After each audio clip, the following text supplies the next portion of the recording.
So ayan guys, papasok tayo sa sa outlet ng Michael Kors. Titingnan natin ito.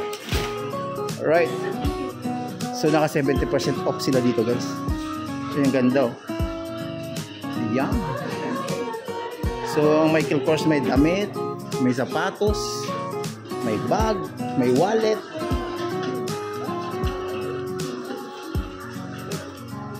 Ito mo. So may mga watches. So yan yung mga bibili natin dito sa Michael Kors.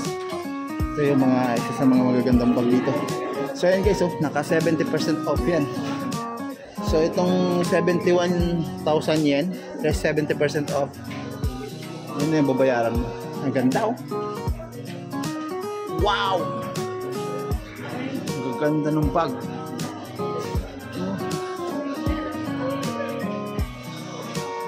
Grabe.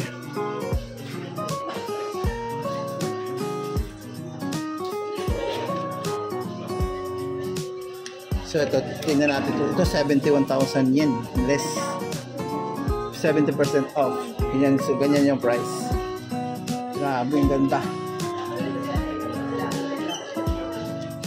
Ito pa oh. So may mga wallet sila itong maliliit guys. Michael Kors yun ah. So tingnan mo itong wallet na to, napakalit lang. Ang price niya ay 36,300 yen. So ito yun.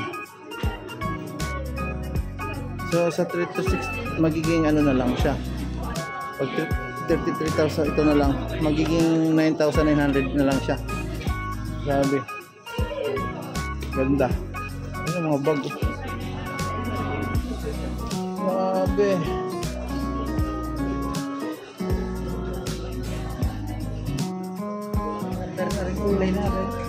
Yan ang porsyonada na. Pang ano yan boy? Pang pinto. Pinto? Oo. Pang pinto kay Mrs.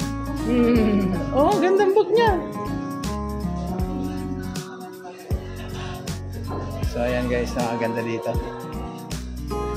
So ayan, isa sa mga Michael Kors. Ayan. So ayan. Right. Ayan, ito naka red tag. 77,000 yen less 75% off. So most likely nasa dalawang lapad na lang yan. Diba? Ano? Yung area na to 70% off, 75% off lahat yan. Grabe. Ito naman ilang ano to percentage? 23,000 yen. Ayan. Yun no. Ganda.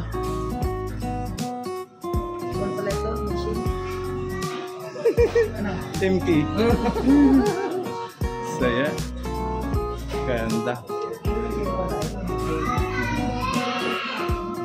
So ito guys, ganda oh. 19,800. Yan guys, ikinakursunada ng tropa natin oh. Boy, paminto na yan boy.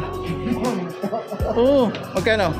So 10 lapad halos 99,900 less 50%. Kuray.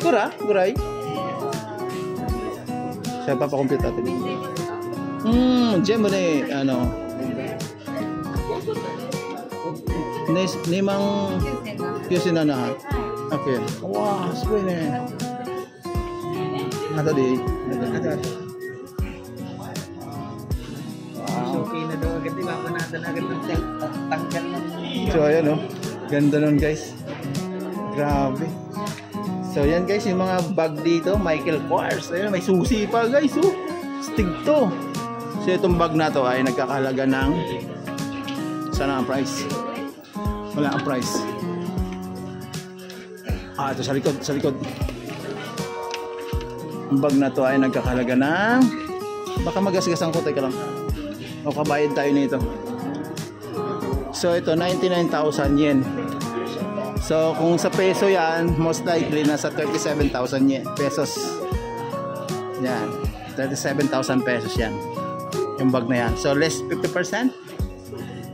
Kaya ay hindi pala, 70% siya. Grabe. So, nangyayari lang yung mga ganitong sale guys pag once na Golden Week. So, yan. Gaganda ng bag dito sa Michael Kors.